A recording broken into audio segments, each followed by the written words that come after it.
बिस्मिल्लाहिर्रहमानिर्रहीम। अस्सलाम वालेकुम।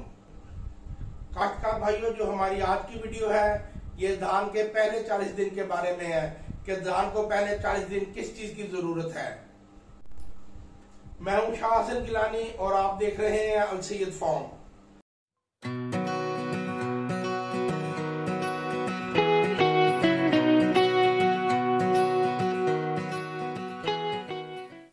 किसान भाइयों, जो धान होता है इसने और जिम्मेदार ने दोनों ने जिम्मेदार ने यह तय करना होता है कि इसने अपनी फसल यानी धान को 40 दिन कैसे चलाना है। पहले 40 दिन वो धान को जैसे चलाएगा उसकी पैदावार का असर उसके एंड तक जाएगा। धान जो सा होता है वो पहले 40 दिन में अपना झाड़ बनाता है, अपने शगुफे निकालता है, अपने टिलर्स बनाता है। झाड़ की जो पैदावार होती है वो सारी टिलरों के सिर पे होती है, शगुफों के सिर पे होती है कि उसके कितने शगुफे हैं। कम से कम धान के 30-40 शगुफे निकलने चाहिए, फिर धान की फसल अच्छी होगी। और आपका धान का जो पत्ता हो वो चौड़ा हो। अब धान के पत्ते का चौड़ा कैसे होगा? जब आप उसमें अच्छी खाद इस्तेमाल करेंगे तो उसका पत्ता चौड़ा होगा। जब पत्ता चौड़ा होगा तो खुराक बनाएगा। पत्ता जो सा है फसल में तवे का काम करता है। जैसे हमारा आटा होता है ना, वो किसी काम का नहीं होता, जब वो रोटी बनती है फिर हम रोटी खाते हैं। इसी तरह पत्ता भी जो सा होता है ये तवा होता है। पहले खुराक बनाएगा, फिर ये पौधे को देगा, फिर पौधा खुराक इस्तेमाल करेगा। किसान भाइयों, हमें जो सबसे पहला काम करना चाहिए वो ये करना चाहिए कि जिस दिन हम अपना धान की पनीरी लगाएं उस दिन हम अपनी कॉपी पर उसका दिन नोट कर लें कि कौन सी तारीख को हमने फसल लगाई है। इससे हमें खाद, स्प्रे और उसे पानी लगाने में आसानी होगी। लाभ यानी पनीरी लगाने के 8 से 10 दिन के बाद हमने उसमें जिंक का इस्तेमाल करना है। अब सवाल ये पैदा होता है कि धान में जिंक क्यों जरूरी है। काश्तकार भाइयों, हमें ये बात पता होनी चाहिए कि जिस जगह 8 से 10 दिन पानी खड़ा हो जाए उस जमीन में जिंक की कमी हो जाती है। जब जमीन में जिंक की कमी हो जाती है तो उस कमी को पूरा करने के लिए हमें जिंक डालना लाजमी होता है। इसीलिए माहिरीन और जो भी है वो जिंक को लाजमी करार देते हैं।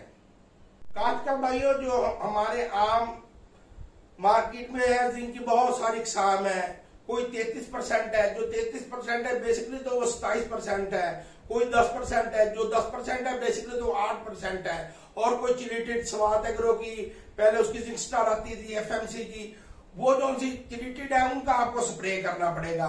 अगर आप 33% वाली डालेंगे तो आपको 2 जिंक डालनी पड़ेगी। और अगर आप वो 20 लीटर वाली कैन लेंगे तो वो एक कैन आपको हर एकड़ में 10 लीटर डालनी पड़ेगी। 2 एकड़ में कैन मुकम्मल करनी पड़ेगी। और कम उसके साथ आपको आधी बोरी यूरिया डालनी है। काश्तकार भाइयों, ये जो जिंक है ना, ये मैंने इस्तेमाल की हुई है। इसे आपको स्प्रे करना पड़ेगा। ये आप लाभ लगाने या पनीरी लगाने के 10-12 दिन के बाद इसकी स्प्रे करेंगे, इंशाल्लाह आपको इसका अच्छा रिजल्ट मिलेगा। जब हमने जिंक दे दी उसके 10 दिन के बाद हमने उसे नाइट्रोफास देनी है या फिर DAP देनी है। अगर आपने नाइट्रोफास देनी है तो वो डिसाइड करना है, आपने 3 बोरियां देनी है, 4 बोरियां देनी है। जो ये 1509 होता है ये बहुत ही तेज प्रोडक्शन वाला है। इसे आप 40 से 45 दिन से ऊपर लेके नहीं जा सकते। जैसे ये 60 दिन पे पहुंचेगा इसने अपने वो निकाल लेने हैं धान के मुंजर, और ये आपको समझोगे आपके तैयार है आने को। इसे आपको बहुत तेजी से खाद देनी पड़ेगी। और जो कायनात है, कायनात को आपको यूरिया कम देनी पड़ेगी।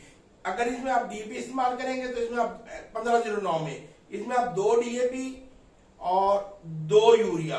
अगर कायनात में इस्तेमाल करेंगे उसमें 2 DAP और 1 बोरी या 1.5 बोरी यूरिया।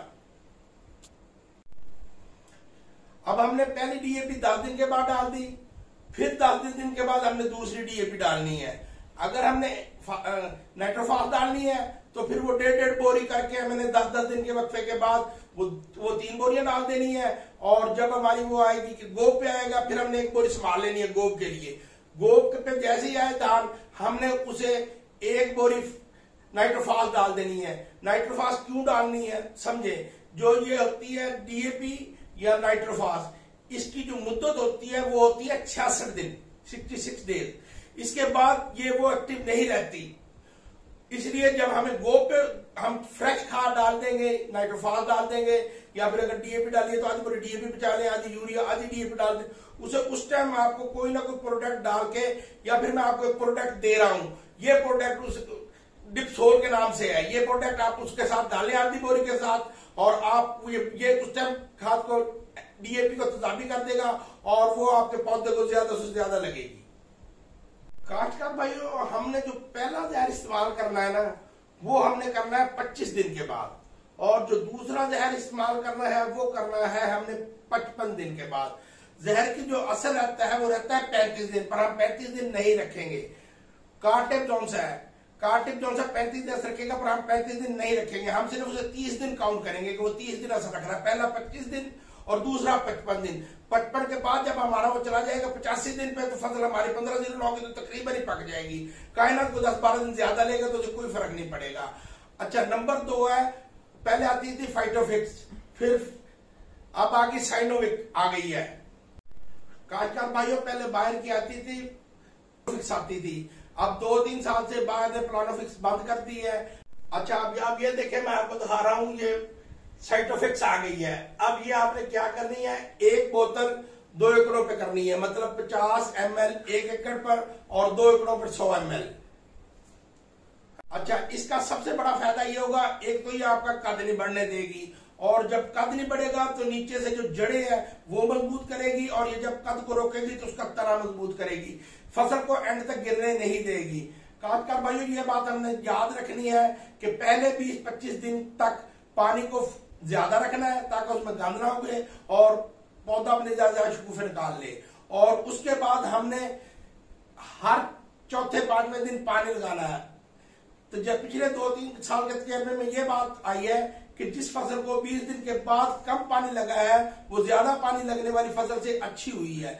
जिसे आप ज्यादा पानी लगा देंगे तो उसकी जो तने हैं वो गल जाते हैं, और जब हवा चलती है, जब वो पक जाता है तो गिर जाता है, नीचे भी नमी होती है, पत्ते में भी नमी होती है, फसल में भी नमी होती है, और वो पराल बन जाता है, उसमें से आपको कुछ भी नहीं मिलता। किसान भाइयों, एक तो पानी कम लगाने का फायदा ये है कि ये किसान दुश्मन हुकूमतें होती हैं, जितनी भी आ जाती हैं, किसान की दोस्त नहीं होती।